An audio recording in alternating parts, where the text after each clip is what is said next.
So what is DuckTales? Life is like a hurricane here in Duckburg. Race cars, lasers, aeroplanes. It's a duck blur. Might solve a mystery or rewrite history. DuckTales, woo!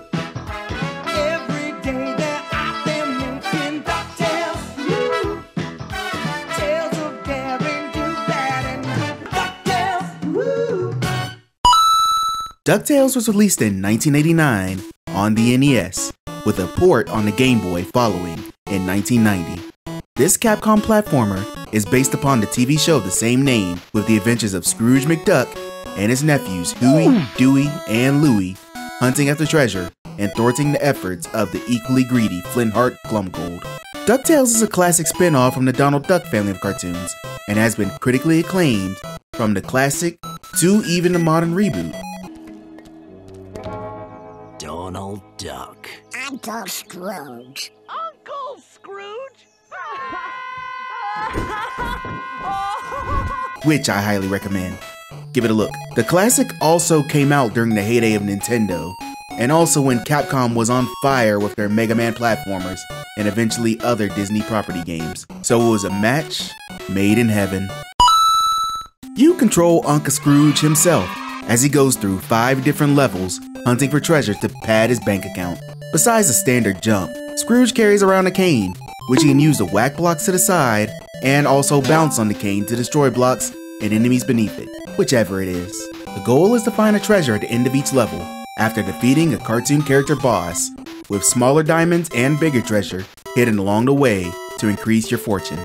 These levels are non-linear, with the player able to choose what level they want to do at a time, and which generally don't require completion of others first, besides having to backtrack for specific items 2 specific times. Scrooge is supported by his nephews, of course, but also side characters from the show, including Webby, Launchpad, and even the Caveman Duck.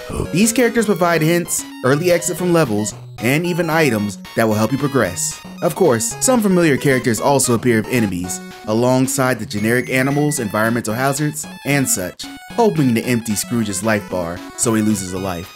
This can be prevented with health-refilling ice cream found about the level. Extra lives are also spread everywhere, and even health bar expanding stars, which too are hidden through the levels.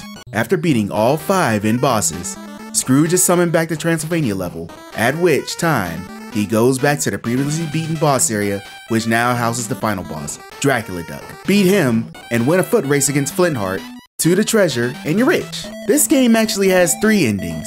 A normal one you get if you end the game filthy rich, and one you get if you end the game flat broke, which oddly enough is the hardest one of all to achieve. Pro tip: since getting the end level treasures is unavoidable, you have to make use of a hidden feature, which is, if you press the select button while you have 3 million of cash to burn, you can refill your health.